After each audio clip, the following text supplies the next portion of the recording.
ಮೊಸಳೆ ದಾಳಿಯಿಂದ ಕೈ ಕಳೆದುಕೊಂಡ ಕುರಿಗಾಯಿ.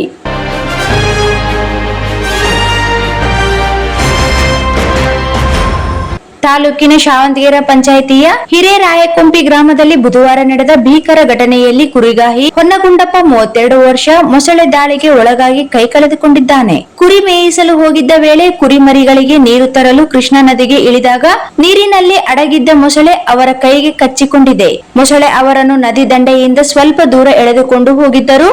ಬಿಡದ ಹಿನ್ನೆಲೆಯಲ್ಲಿ ಹೊನ್ನಗುಂಡಪ್ಪ ಜೋರಾಗಿ ಎಳೆದಾಗ ಕೈ ದೇಹದಿಂದ ಬೇರ್ಪಟ್ಟಿದೆ ಎಂದು ವಲಯ ಅರಣ್ಯ ಅಧಿಕಾರಿ ಅಲಿಮುದ್ದೀನ್ ತಿಳಿಸಿದ್ದಾರೆ. ಗಂಭೀರವಾಗಿ ಗಾಯಗೊಂಡ ಹೊನ್ನಗುಂಡಪ್ಪ ಅವರನ್ನು ತಕ್ಷಣ ರಾಯಚೂರಿನ ಓಪೆಕ್ ಆಸ್ಪತ್ರೆಗೆ ರವಾನಿಸಿ ಚಿಕಿತ್ಸೆ ನೀಡಲಾಗುತ್ತಿದೆ.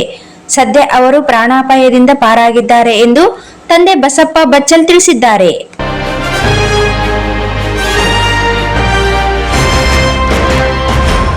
Sagar DTP centre.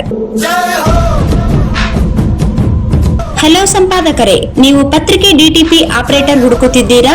ಹಾಗಾದರೆ ಅವರ ಅವಶ್ಯಕತೆ ಈಗ ಬೇಕಾಗಿಲ್ಲ. ನಮ್ಮನ್ನು ಸಂಪರ್ಕಿಸಿರಿ. ಇಂದೇ ನಿಮ್ಮ ಪತ್ರಿಕೆಯ 4 ರಿಂದ 6 ಪುಟಗಳವರೆಗೆ ನಿಮ್ಮ ಪತ್ರಿಕೆಯ ಪುಟ ವಿನ್ಯಾಸವನ್ನು ಮಾಡಿಕೊಡಲಾಗುವುದು. ನಿಮ್ಮ ಯಾವುದೇ ಜಿಲ್ಲೆ ಇರಲಿ, ಯಾವುದೇ ತಾಲೂಕಿರಲಿ, ನಿಮ್ಮ ಭಾಗದ ಸುದ್ದಿಗಳನ್ನು ಹಾಕಿ 4 ಪುಟಗಳ ಡಿಟಿಪಿ ಕಡಿಮೆ ದರದಲ್ಲಿ ಮಾಡಿಕೊಡಲಾಗುವುದು.